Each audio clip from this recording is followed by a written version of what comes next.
Hello everyone. Today we will discuss GTU paper solution 2018 of the subject plant maintenance and safety.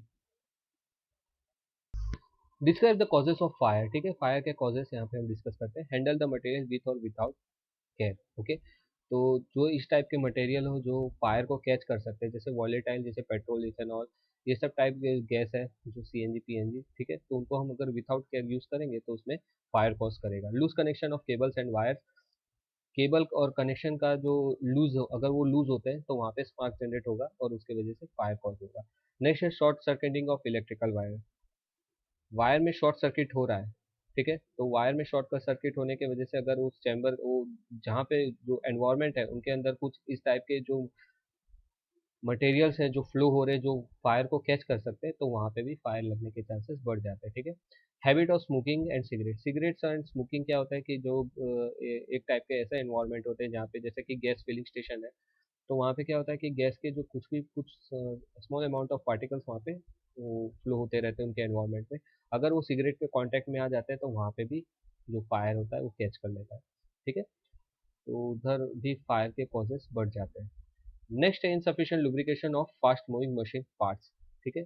कुछ ऐसे machine parts होते हैं जहाँ पे फ्रिक्शन मेजर कॉज होता है और वहाँ पे हीटिंग फ्रिक्शन की वजह से major maximum amount of heat generate होता है, और जिसकी वजह से जो भी सरफेस होता है वो रेड हॉट टेम्परेचर पे पहुंच जाता है, जहाँ पे वो रेड हॉट टेम्परेचर जहाँ पे वो पूरा एकदम रेड कलर रेड टाइप का पूरा बेड, जैसे कोई भी मशीन पूरा रेड हॉट हो जाता है. ठीक है, देखने से ही पता चल जाएगा बहुत ही ओवर हीट हो गया है.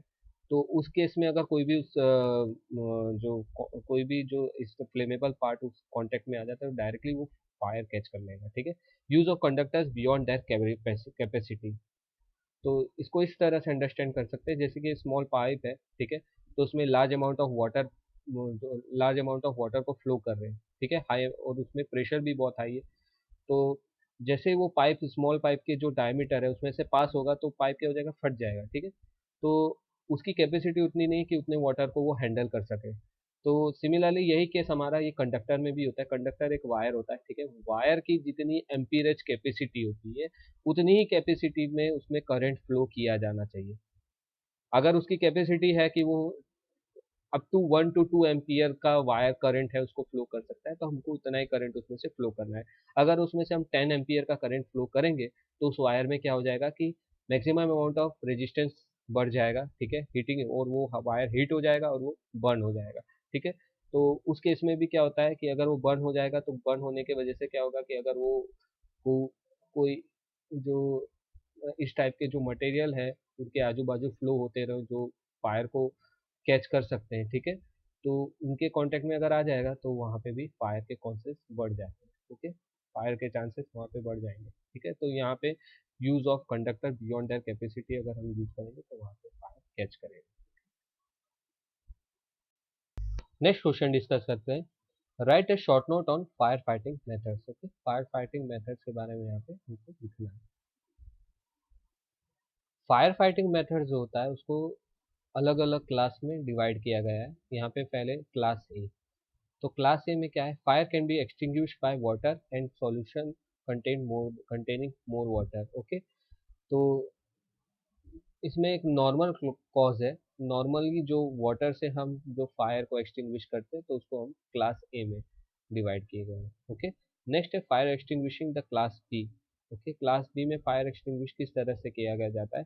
Fire water is not instead of vaporised foam and carbon dioxide is spread. Okay, वहाँ पे हम वाटर यूज नहीं करते हैं, वहाँ पे वेपराइज्ड फोम और कार्बन डाइऑक्साइड को स्प्रे किया जाता है. तो उस टाइप का जो एक्सटिंग्विशिंग मेथड है, ओके, तो उसको हम क्लास बी में डिवाइड करते हैं.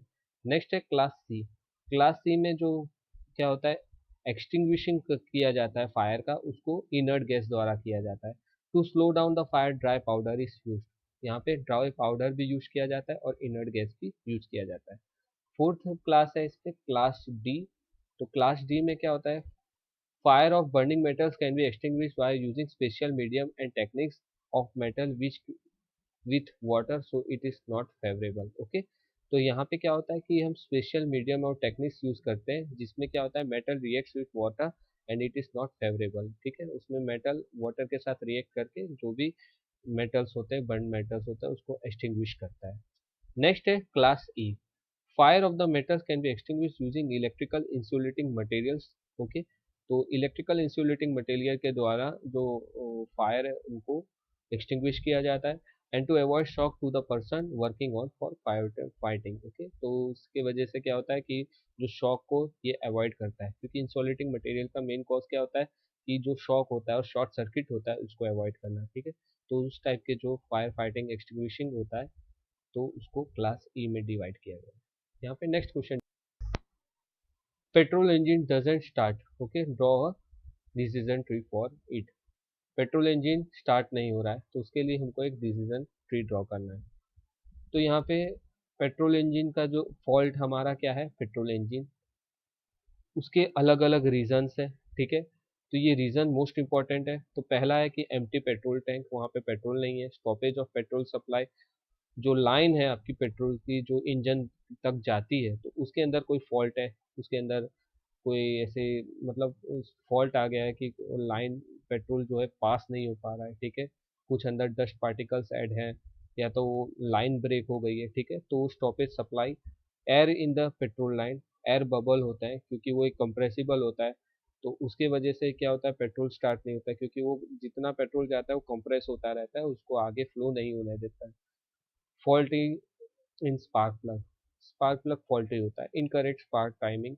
ओके, तो एक टाइमिंग चेन होता है, उसको एक पर्टिकुलर डिग्री होती है, जैसे 90 डिग्री और 120 डिग्री एंगल पे स्पार्किंग आपका होता है। अगर वो टाइमिंग चेंज इम्प्रॉपर रहता है, ठीक है, तो 120 डिग्री के जगह 150 180 डिग्री हो जाता है, तो क्या होता है उसका टाइमिंग जो चेंज होने की वजह से स्पार्क जो है वो अनइवन टाइम पे जनरेट होता है। ठीक है, उसका मतलब ये होता है कि जब आपका जब एग्जॉस्ट स्ट्रोक होता है तो वहाँ पे स्पार्क जनरेट होता है, तो ये चीज़ जो होता है वो इंजन को पूरी तरह से फॉल्टी बना देता है। ठीक है, या तो सक्शन स्ट्रोक के द्वारा वहाँ पे स्पार्क जनरेट होता है। ठीक है, तो उसका अनइवन टाइम होता है। आपका पर्टिकुलर टाइम क्या होता है कि कंप्रेशन के टाइम ही आपका जो स्पार्क जनरेट होता है। ठीक है, तो उस टाइमिंग में उसका स्पार्क नहीं जनरेट होगा तो वो इनकरेक्ट स्पार्क टाइमिंग होता है।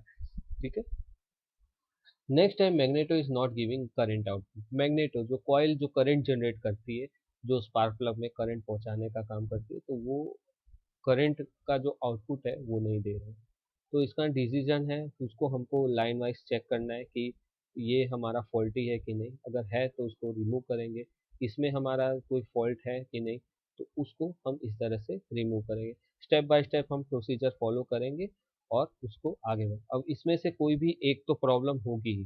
ठीक है, तो उस प्रॉब्लम को एक या दो प्रॉब्लम भी हो सकती है और दो से ज़्यादा भी हो सकती है, तो उसको हम ओवरऑल क्लियर करके हम उसका जो एक मेंटेनेंस स्टार्ट करके उसको हम फॉल्टी से नॉट फॉल्टी के तरफ ले जाएंगे। ठीक है, तो ये हमारा पेट्रोल इंजन का जो एक डिसीजन ट्री था।